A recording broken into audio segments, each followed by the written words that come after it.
record on this computer. Okay, hello. Last time when we stopped class, we were talking about Diffie Hellman Key Exchange. So that is what we are going to continue with today. And so we're going to do a little bit of number theory that explains more about cyclic groups and attacks on the Diffie Hellman Key Exchange, in particular the something called the small subgroup attack. So we need to explain what subgroups are, and all of Diffie Hellman. We're just going to explain it here in terms of prime numbers, but it works really for any group in which the discrete logarithm problem is hard. So remember how this works. You have some generator in ZP star, where P is a large prime and G is a generator. That means that every element H in ZP star, H is congruent to G to the K for some K. So in other words, every element in the multiplicative group mod P is some power of G. And then, so the security of this is based on the discrete logarithm problem. And the discrete logarithm problem is the problem of, I give you H, you tell me K.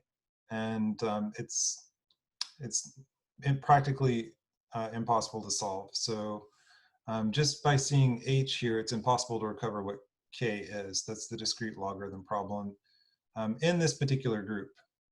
And so you can, maybe later we'll do Diffie Hellman Key Exchange in the context of general groups. But here's how it works. Alice and Bob agree on the parameters, which are G and P. And in this small subgroup attack, the parameters are chosen in a sneaky way, which we will eventually get to. And so what is the purpose of what's going to happen here? The purpose here is for Alice and Bob to exchange a cryptographic key, but they have to exchange it on an open communication channel. So they don't have an encrypted channel for communication. They're going to do all of this in public. So first, Alice picks a secret, and let's call that lowercase a. So I'll use subscript r here. So this is for uniformly at random in ZP star. And then she computes some public key, A, which is her generator G to the 8th power mod P. So over here, Bob is doing exactly the same thing. B is picked uniformly at random in this group. And then Bob computes some public version, which is G to the B mod P. And they exchange their public numbers. So Alice sends A to Bob. Bob sends B to Alice. And now, okay, so we talked about this last time. Eve will intercept these and get to, sniff at these or whatever. So both A and B are basically some power of the generator. And what power it is secret. Nobody can ever know that. And it's protected from being discovered by Eve because of the discrete logarithm problem being impossible to solve. And so let me just keep going here. So now Alice is able to compute this secret, which is B to the A mod P. She can compute that because she knows what little a is. And so this is G to the B A mod P. Over here, Bob will do the analogous thing. He will compute the same secret, but he gets it by doing A to the B, which is G to the AB mod P, which is exactly the same thing. So now Alice and Bob both know this secret S. What they would really, in practice, do now is they probably wouldn't use this as like a naked AES key. Because it is, somebody might be able to algebraically figure out some bits of the key or something because they get to see A and B. they would probably put this through a hash function in practice, and then use that as an AES key, and then they've exchanged the key using public cryptography techniques, which are slow, but now that they've exchanged a symmetric key, they can communicate really quickly. And so this is basically how like HTTPS and things like that work. They call it a hybrid method, where you use public key to exchange a key that you then use for symmetric key cryptography. Then you get the best of both worlds. When I said that the security of Diffie Hellman Key Exchange depends on the discrete logarithm problem, that's true. But you don't necessarily have to break the discrete logarithm problem to break Diffie Hellman. You actually just have to solve something called the Diffie Hellman problem. So this is a little bit more specific. The Diffie Hellman problem, it says, given, so with in the context of everything that we've said so far, where P is some large prime and G is a generator and A and B are secret. So given G to the A and G to the B produce G to the AB. Okay. So in other words, from these public keys that were transmitted in the clear, A and B recover the secret S. So obviously that would break Diffie Hellman. And so why is that different from just the discrete logarithm problem? Well, the most obvious way to solve the Diffie Hellman problem is just to break the discrete logarithm problem. So you break the discrete logarithm problem here to get A, you break the discrete logarithm problem here to get B, and then you just use that A and that B to solve the Diffie Hellman problem. But maybe, who knows, there's some method that solves the Diffie Hellman problem without solving the discrete logarithm problem. And there's not, as far as we know, there's no shortcut to solving the Diffie Hellman problem. It's thought to be just as strong as the discrete log problem. But you can't rule it out. And so just to be as specific as possible about what the security of the protocol rests on, really rests on this, the Diffie Hellman problem. So all of this, here we said that every element of this group is some power of G, and G is a generator. That makes ZP star an example of something called a cyclic group.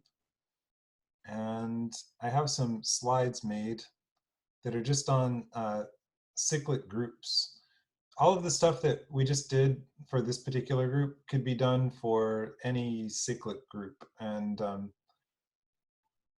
it is, because you probably have heard of elliptic curve cryptography. So elliptic curves are they are based, when you do Diffie Hellman key exchange based on elliptic curves, it's this, but it's in a different cyclic group. So it's worth spending a little bit of time learning about just cyclic groups in the abstract. The book spends a lot of time on this, so we will spend some time on it too. Any questions before I go back to CoCalc here? Okay. So let's go back to CoCalc. So here's a slide deck on cyclic groups. So everybody has it. Let me just remind you what a group is. I think we've spent maybe 2 class days on this, but it hasn't been recent.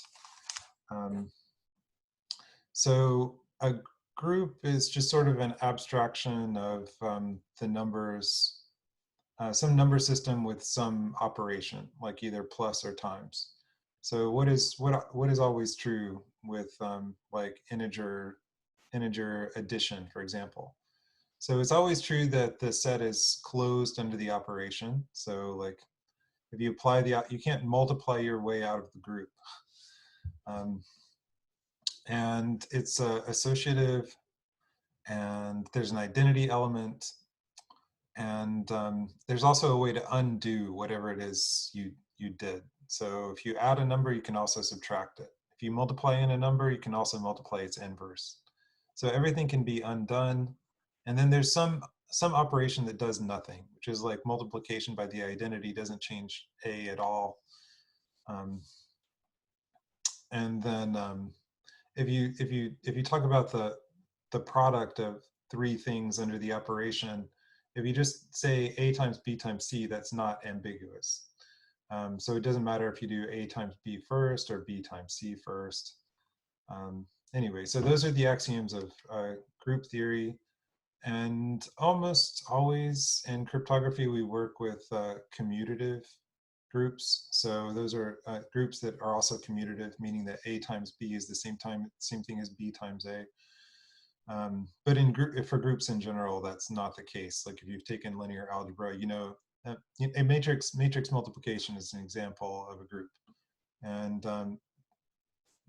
if you do matrix A times matrix B, often that's not the same thing as matrix B times matrix A. So that's a group, but it's not commutative. But all of the groups that we will be working with anytime soon are abelian groups. Which leads to a discussion of possibly the worst math joke of all time, which is, what is round and purple and commutes and commutative? An abelian grape? Okay, I can't hear you guys laughing because all your mics are muted. Okay, so common groups in cryptography, we've been working with these. Also the prime fields. So prime fields are also an example of commutative groups. And elliptic curve groups, which we will allude to a little bit today. We're not, even in the best of times, that this is not in the curriculum for this current class, but there's a nice book chapter on it, and I can give you other materials if you're interested in it. Okay, so Aiden should probably turn off his mic here and just tell me to move on with it. Or I don't know if I'm losing everybody or boring everybody to tears. But so, you know, what groups are sort of like, they abstract out the things that multiplication and addition have in common. So both addition and multiplication are examples of groups, and sometimes you want to use the plus notation and sometimes you want to use the times notation. So in this group Zn, this is addition modulo n. So in that group, we would obviously use the plus notation. And Zn star, that's a multiplicative group. And in that case, we would prefer to use the multiplicative notation. So what's the difference?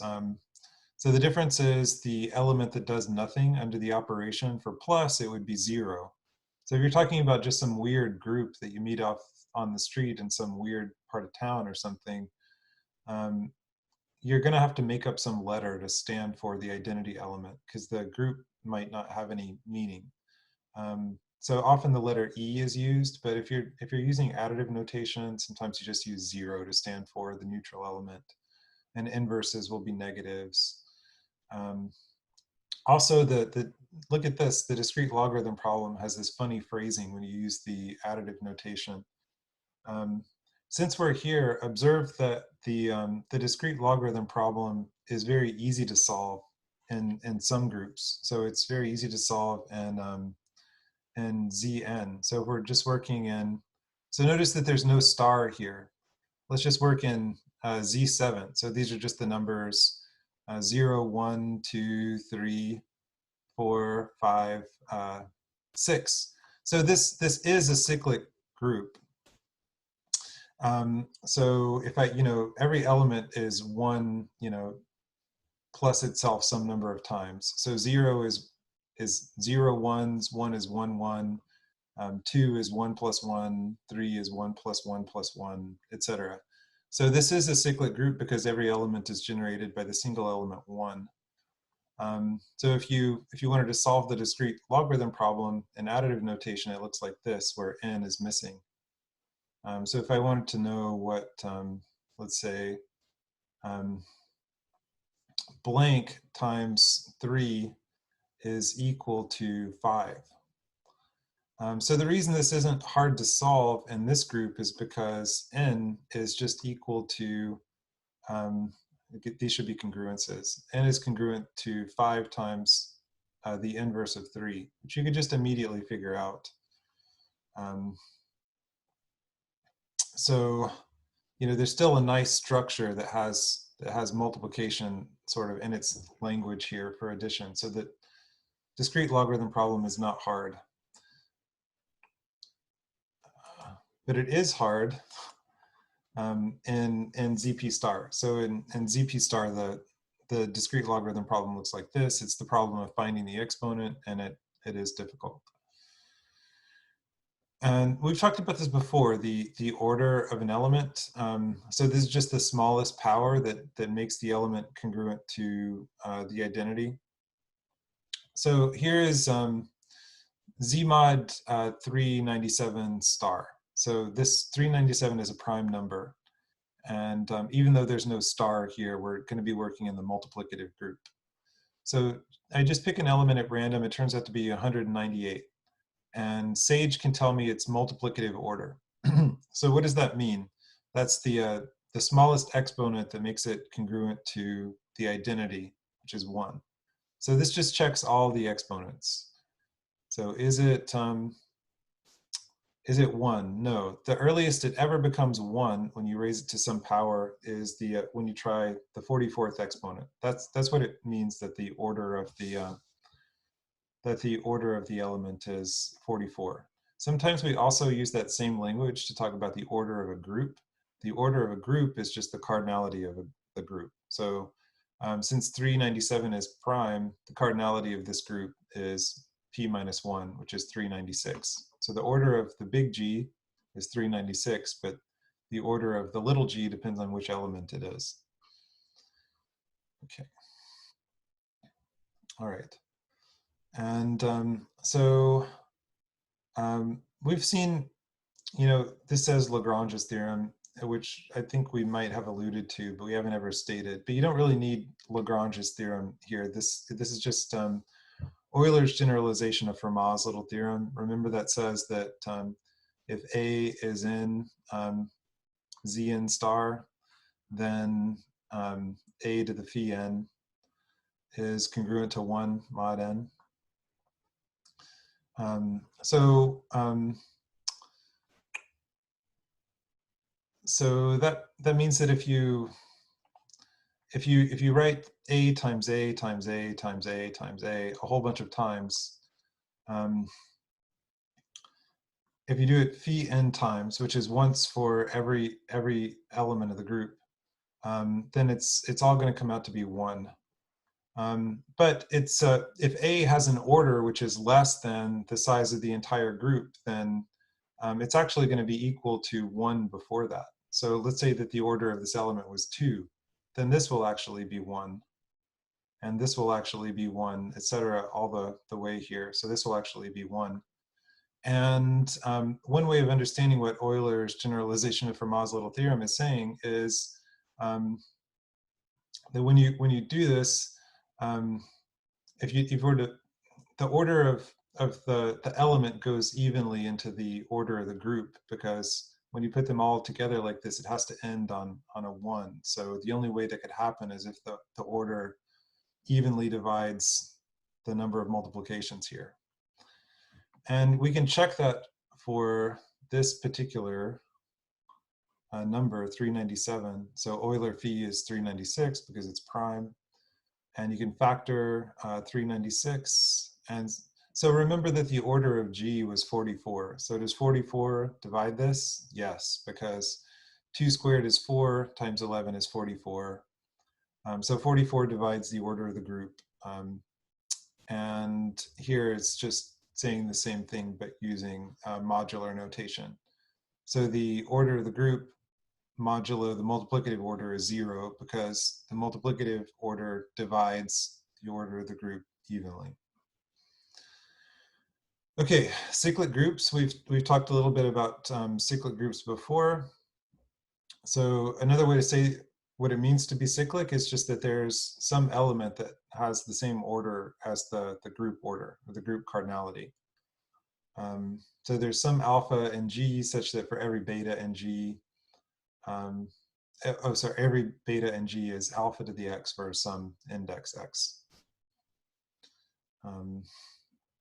So it turns out that ZP star is a cyclic group.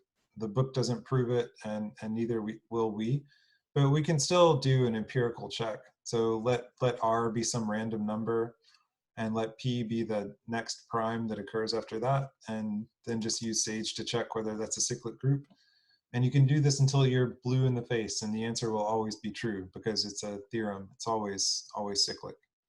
But it's not true for composite numbers. So this is Z8 star. So Z8 star is not cyclic, and we could prove it, but what does this do? Print the orders of the elements. Yeah, well, we're not going to prove that Z8 star is composite because in a little bit we're going to work with Z16 star and show that it's not cyclic. I think I said composite where I meant not cyclic a second ago. These are the orders of the elements of Z19 star. And so observe that the order of every element divides evenly the cardinality of the group, which is 18. Also notice that that every divisor of 18 shows up once here. So if you were to make a list of the elements that divide 18, you know, those would all be represented at least once on this list here, which always happens when you have a cyclic group. But it wouldn't happen necessarily with a composite group, and we're going to see an example in a second. So a subgroup is just a subset of a group that satisfies the group axioms. So remember what the group axioms are. They are associativity, inverses, identity, and closure. Did I miss one? So you have closure, identity, inverses, associativity. So you get associativity for free. And it's easier to check that something is a subgroup than to check that it's a group. To check that it's a subgroup, you just need to check that it's closed under inverses and products here. So maybe we should look at like a non-example. Whoops. Whoops, come on, come back. Okay.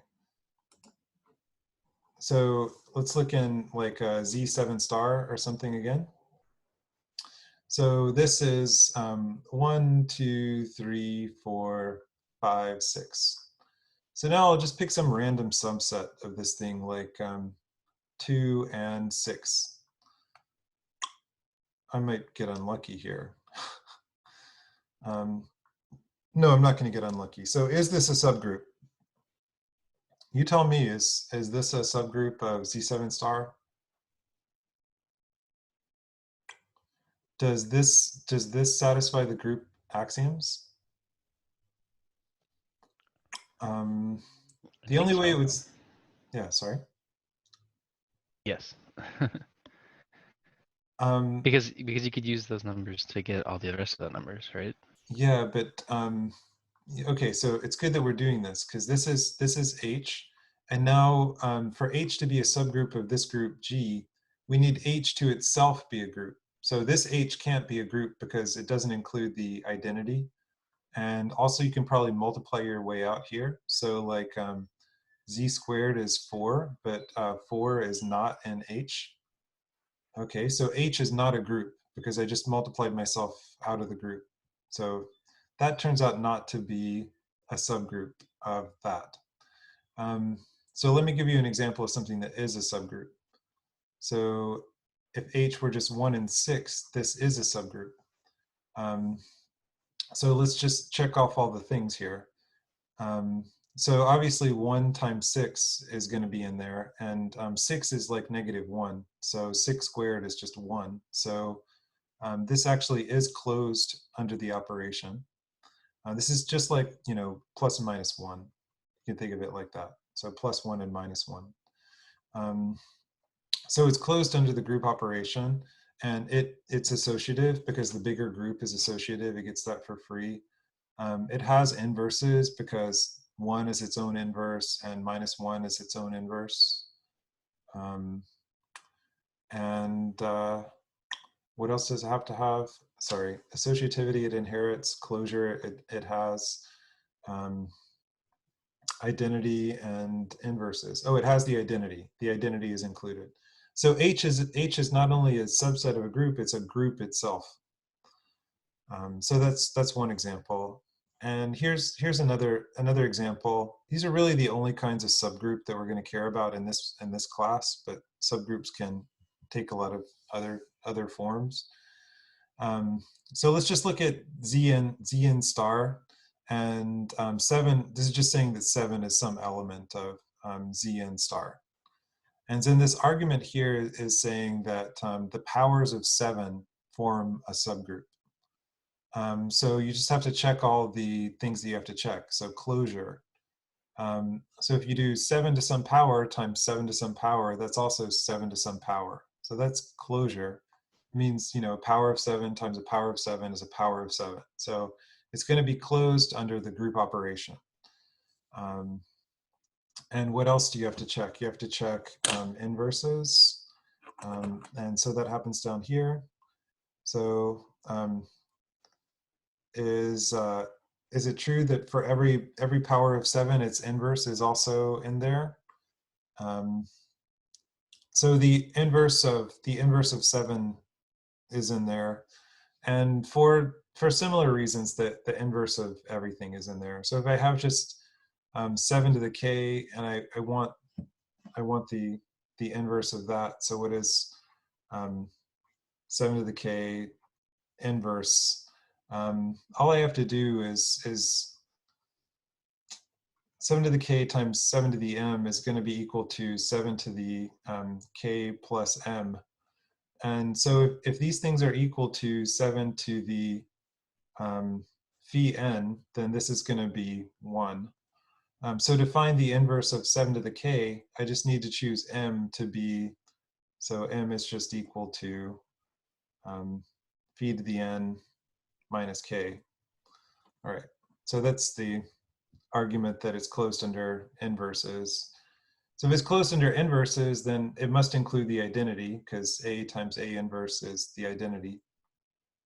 Okay, so and so this is true for any group. The powers of any element form a subgroup, and they form a cyclic subgroup because the subgroup is generated just by the thing which is the base of all the powers that you're talking about. Okay. Professor? Yes. For that previous example that you just made, when you do the mod n, it always turns out to be 1 if it meets all those requirements. So let me try to write what I had on the screen before. Trying to get this thing to give me my prompt. Come on. So are you talking about where I wrote this? Yeah. Like Yeah. like so long as you know, 7 to the j times 7 to the k is equal to 7 to the j plus k mod n, that is always going to be congruent to 1 if those conditions are met.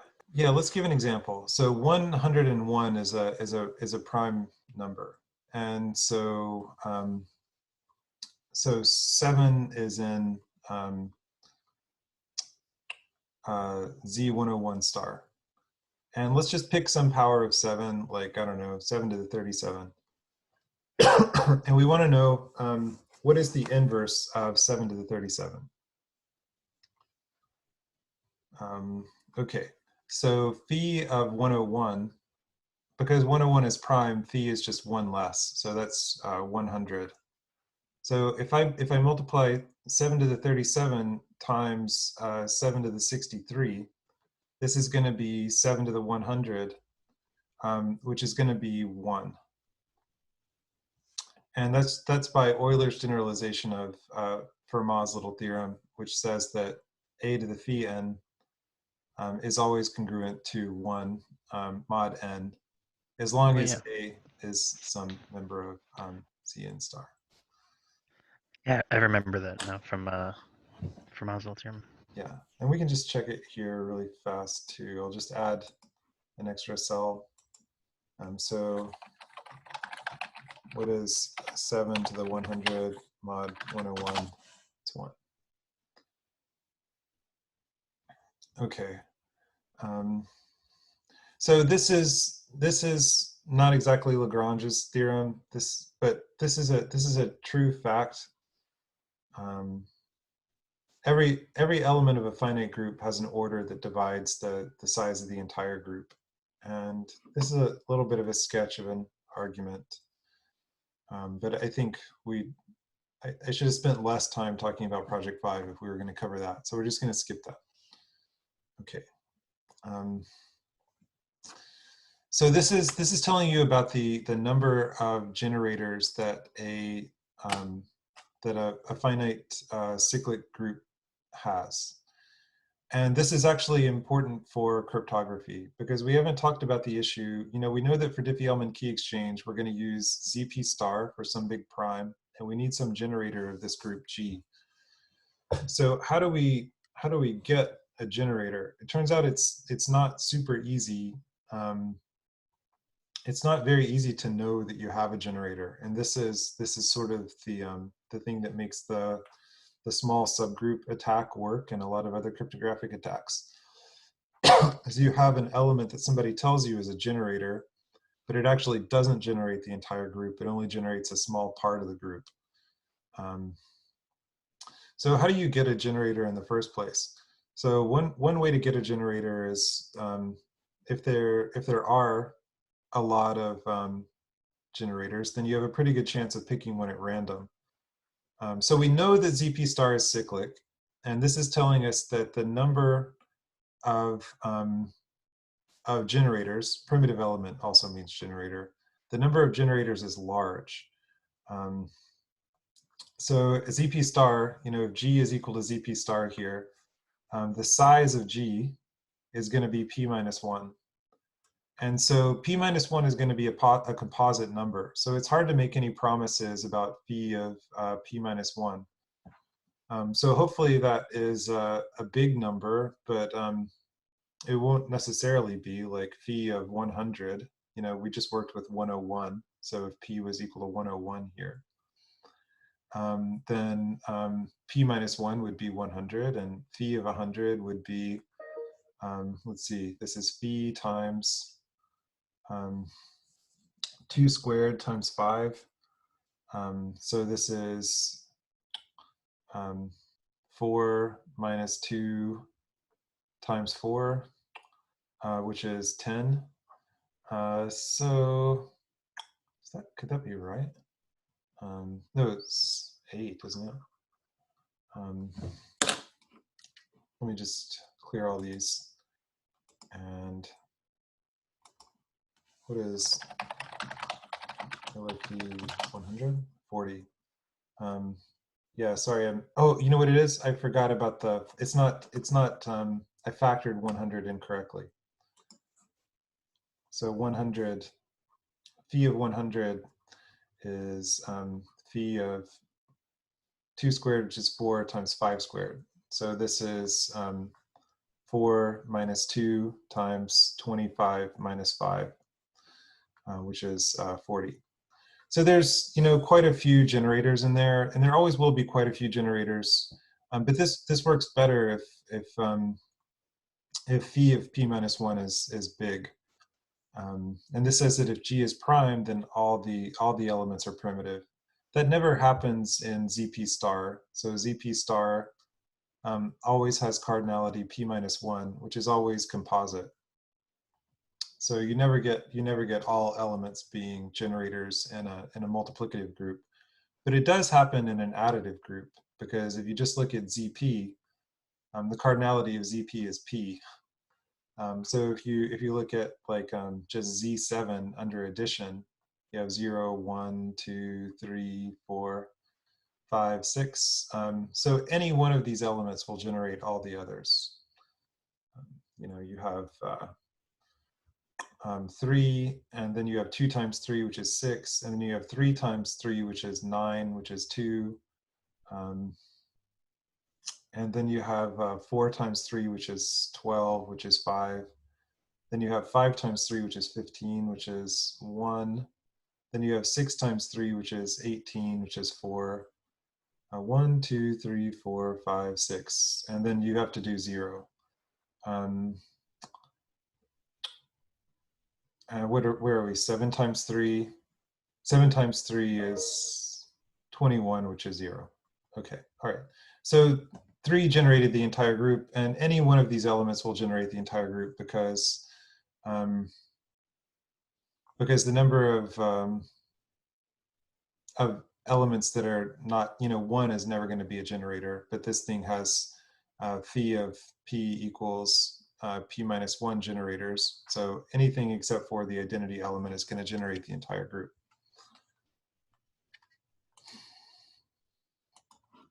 All right. So this just says what we just said. Here's another example.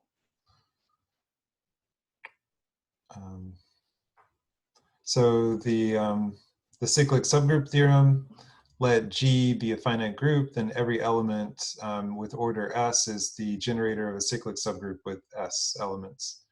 So this is just saying that the powers of any number form a subgroup.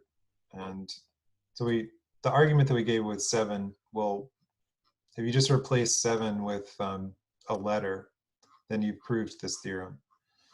The powers of an element always form a subgroup. And it's possible for two different elements to generate the same cyclic subgroup. And here this is, okay, so this is going to be our example of sort of studying the cyclic subgroups of a composite of Zn star where n is composite. So n is equal to 16. So we'll go through and we'll look at all of the cyclic subgroups of Z16 star. So you just look at all the subgroups that are generated by the elements. So 3 generates this subgroup of order 4, 5 generates this subgroup of order 5. These are just all the powers of 3 and 5. And here are all the powers of 7, here's all the powers of 9, here's all the powers of 11, here's all the powers of 13, and here's all the powers of 15. Okay. So Z16 star is not cyclic. Notice that like here's a subgroup of size 4, and here's another subgroup of size 4, and they're distinct.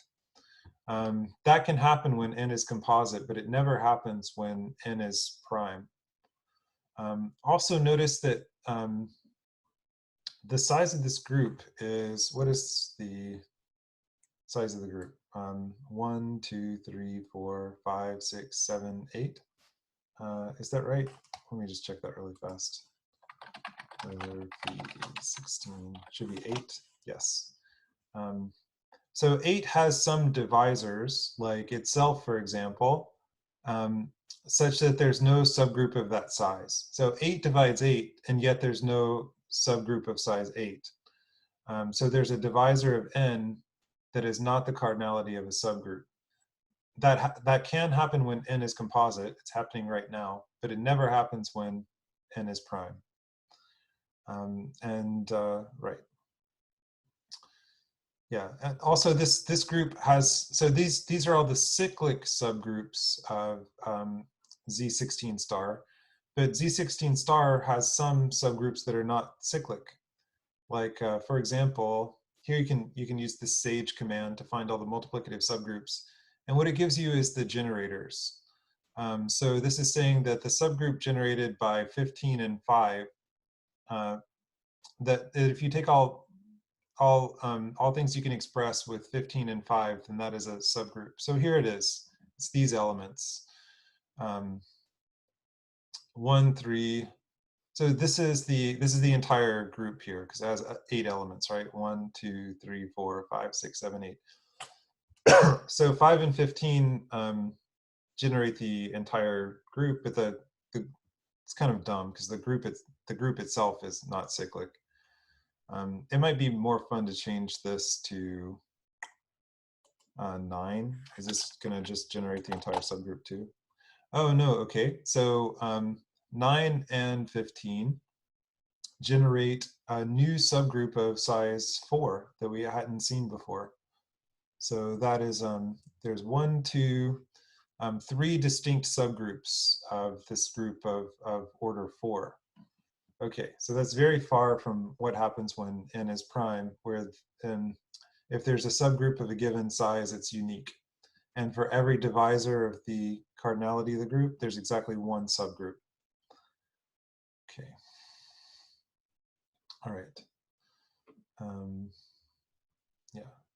So this is just saying some of the things that I was just saying. All right. So I've been talking about how things would be different if n were prime. So let's see what happens when n is prime, and look at the subgroups that are generated. So for one thing, the entire group itself gets generated as a subgroup because it's a cyclic group. So some element generates it. That's what it means to be cyclic.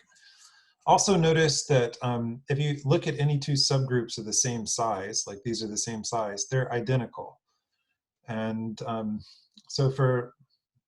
also every divisor, this n is 23, so the size of this group is 22.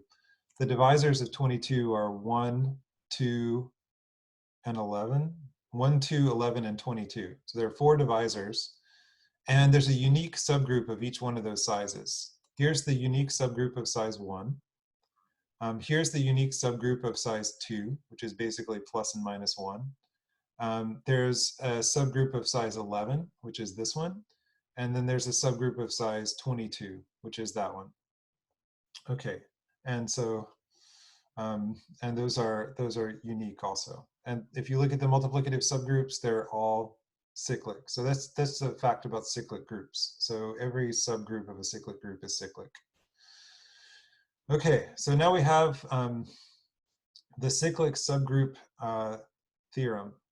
And so this just says that those nice properties that we observed about 23 actually always happen for every cyclic group. So suppose that G is a finite cyclic group with n elements, and let alpha be a generator. Then for every k that divides n, so this is the same for every divisor of n, there is exactly one cyclic subgroup. You could get rid of cyclic here because every subgroup is cyclic, but okay, so there's one subgroup of G of order k. So there's a unique subgroup for every divisor of n that has that cardinality. And this tells you what the generator of that subgroup is. It is the given generator alpha to the power n divided by k. So k goes evenly into n because k is a divisor. So this is alpha to some whole number, and which is also an element of the group, and that's going to be the element of the group that generates the subgroup of this size. Another way to think about the unique subgroup of order k is that it consists of exactly the elements that are 1 when raised to the kth power, and there are no other subgroups. Okay, so let's should we check it again, I guess? So n is 37, and what are the divisors? So now the size of the group is 36. So what are the divisors of 36? The divisors of the 36 are 1, 2, 3, 4, 5, etc. So if you look through those and look through here, what you'll see is for each divisor of 36, there's a unique subgroup of that cardinality. And you can check the other claims here about the element that generates the subgroup, except that I wrote some code down here that actually checks those things automatically. Oh yeah, so here this 37 has lots of subgroups, right? So time is starting to run short. So let me kind of get to what the point of all this stuff is for Diffie Hellman Key Exchange. So in Diffie Hellman Key Exchange, you have ZP and you have G. Okay. So how do you verify that G is a generator? Well, it's hard under most circumstances because you have to work with p minus 1 So if we could factor p minus 1, then it would be easy to check that G really is a generator. What we're afraid of is that somebody's given us these parameters and G doesn't generate all of ZP star. Sorry, there should be a star here. G actually generates some subgroup that has like 100 elements in it. So if that's true, then when Alice exposes G to the A, G to the A is going to be a member of some subgroup of size 100, and Eve can just figure out which element it is and recover A that way. So in other words, if G is not a generator but only generates a small subgroup, then the discrete logarithm problem can be broken by brute force. So in general, if you just pick a random prime, p minus 1 is definitely composite. And it could have lots of small factors. And that's exactly what Eve wants to be true. Like this prime 37, this is a subgroup of Z37 star, but it's not very big compared to 37. It only has three elements in it. So it would be better if so how do we stop this kind of thing from being possible, and how can we be confident that G really does generate a large subgroup instead of a small subgroup? The way you make that happen is you use something called a safe prime. So suppose I have a prime P, but not only is P prime, I know that P is equal to 2 times Q plus 1, where Q is prime.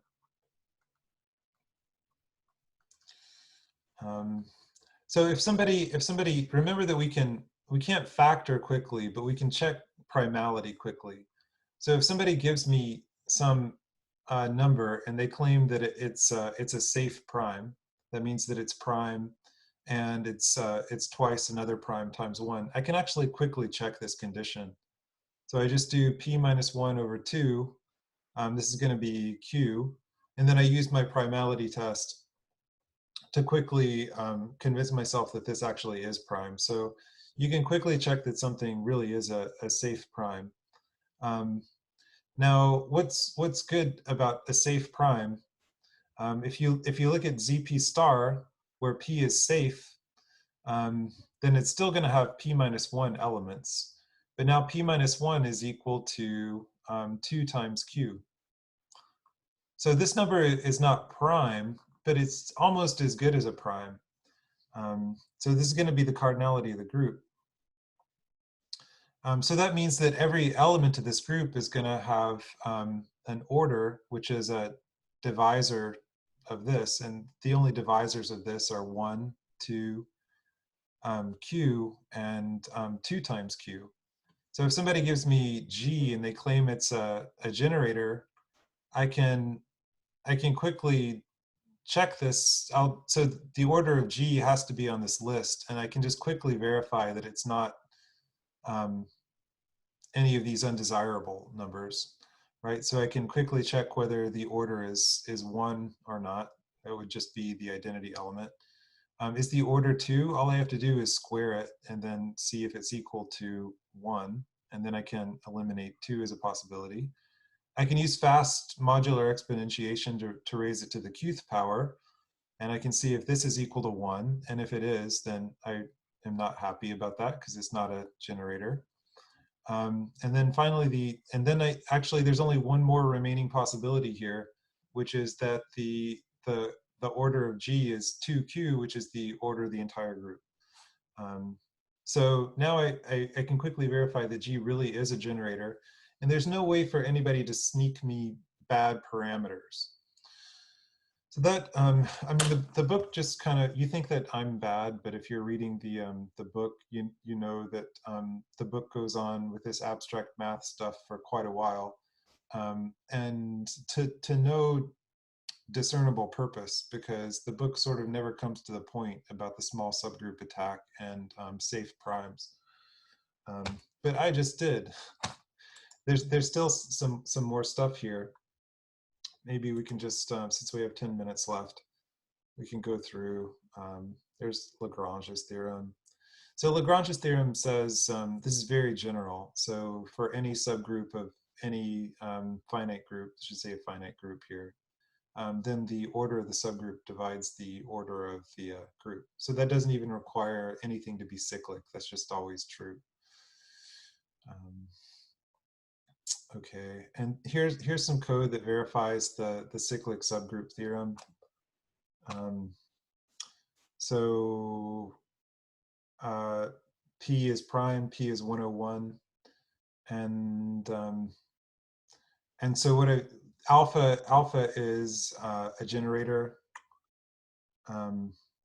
and so this is just checking that condition that what was it? It was like I'm going to get my writing tool here and write it for you.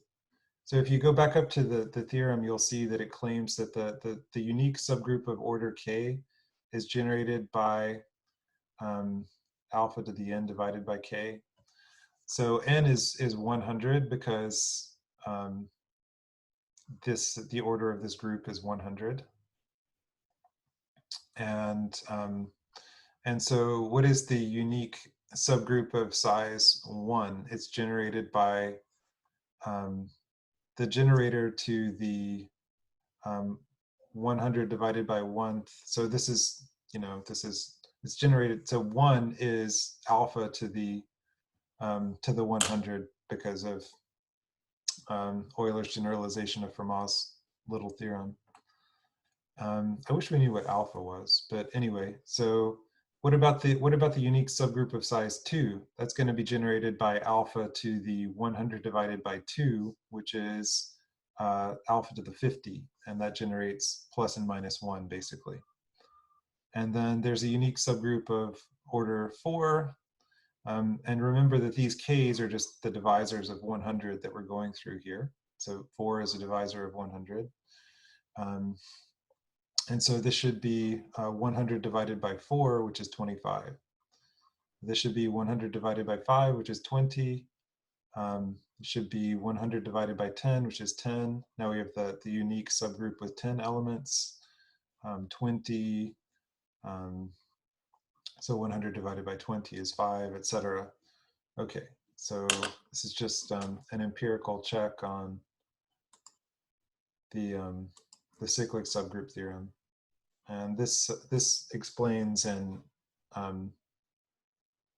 what I had written earlier by hand about safe primes. So how do you find a safe prime? So generating a safe prime takes a lot longer than generating a regular prime. That's the downside. You just have to do it. When we were generating primes, we just picked numbers at random and we applied the Miller-Rabin test. So to pick safe primes, you do the same thing, except now not only does n have to be prime, but n minus 1 over 2 also has to be prime. So it just takes a lot longer. But there's still there's so many primes that there are even plenty of safe primes. But it does take longer to find them. And here's how you do Diffie Hellman in OpenSSL. So this is for a 512-bit P. So if you do this on your machine, you'll see that it runs for much longer than the key generation function for 512-bit RSA, and it's because it has to find safe primes. It can't just find ordinary primes. So for RSA, you just need 2 primes, P and Q. But for Diffie Hellman, you need 1 prime, but it has to be a safe prime. So it takes a little bit longer to find a safe prime than it does to find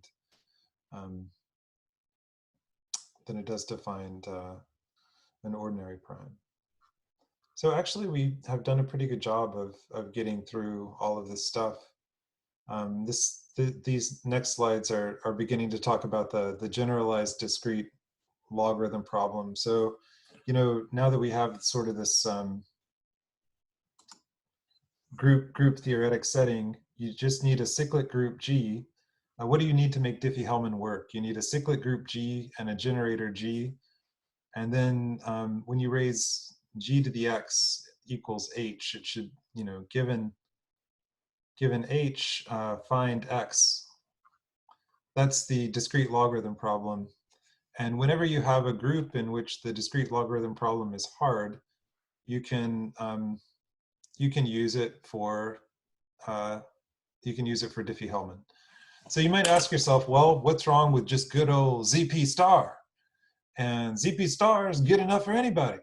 And the problem with ZP star is that there's an attack on the discrete logarithm problem that works in ZP star. It's called the index calculus. And because of the index calculus attack, P has to be pretty big. So that's why P needs to be like, 1024 bits or something like that. So if you didn't have the index calculus attack, then it would be okay to use a much smaller key. And that's why people use elliptic curve groups. So elliptic curve groups, they can be described with parameters that are like 256 bits, but they still offer really good security, and the keys are short because they don't need to worry about the index calculus attack on the discrete logarithm problem in that group. So you can have much shorter keys.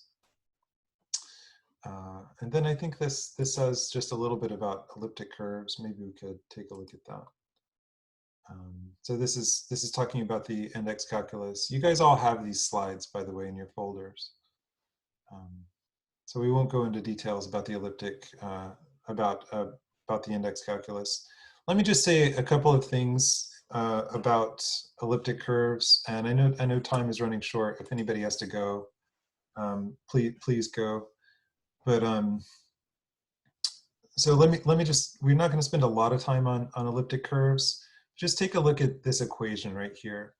So this is y squared equals x cubed plus 2x plus 5. So an elliptic curve group is the elements of the group are the x and y that satisfy an equation of this form. And so some of these, you can adjust these parameters and you still get elliptic curves. And when you use real elliptic curve cryptography, these parameters are picked by the NSA. So are they picked to make the cryptography stronger or weaker? I don't know. Well, probably stronger, but maybe weaker. A lot of people are suspicious. If you were to take this curve, it describes a curve in the real numbers that looks something like this. Okay, and so you can just, so I've said what the elements of the group are, but what is the group operation? So the group operation works in an interesting way. Let me make a sort of a axis here. So let's say that this is P and this is Q. And you want to know, by the way, in elliptic curve groups, it's traditional to use additive notation. So what is P times Q? So a miraculous property that elliptic curves have is that if you take the line defined by 2 points on the curve, there's always a unique third point. Now, once you get it, you have to reflect it across the axis. And this point is the point P plus Q in the elliptic curve group. And then there are a few annoying details, like what if you want to do P plus P? P plus P is just the tangent line. And so you take the tangent line and flip it around, and this would be P plus P. And there's some even more annoying things, like sometimes, like right here, you might have a tangent line that just goes off to infinity. So you have to include a point at infinity here in this group. And if you look at these representations of elliptic curve elements in SAGE, you'll notice that some of them end in 1 and others don't. So the ones that end in 1 are just finite points, and the ones that end in 0 are infinity. It actually turns out that infinity is the identity element in this group. So I said we're not going to go deeply into the details, but so okay, so this is what happens in the real numbers, but you can play this same game in any field. So the real numbers are just an example of a field. All you need to be able to do to play the elliptic curve game is add, subtract, multiply, and divide. So you can do all of that in any field. So you do it in a finite field instead of the real numbers, and that makes it discrete and very confusing. Like if you plot the points on a curve in a finite setting like this, what it looks like is just a haze of random numbers. And so because it's additive notation now, the Diffie Hellman problem in an elliptic curve group looks like this. N times p is equal to q.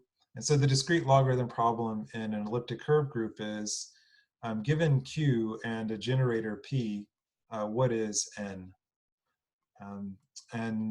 So nobody knows a way to figure this out quickly. And so that's the discrete logarithm problem in an elliptic curve group. And on Sage, you probably used an elliptic curve to generate your key. I would guess. I have to clear all these drawings and get rid of this. Yeah. I don't. People talk about Zoom security. How about Zoom just not working right sometimes? That's a bigger problem. Let me go to my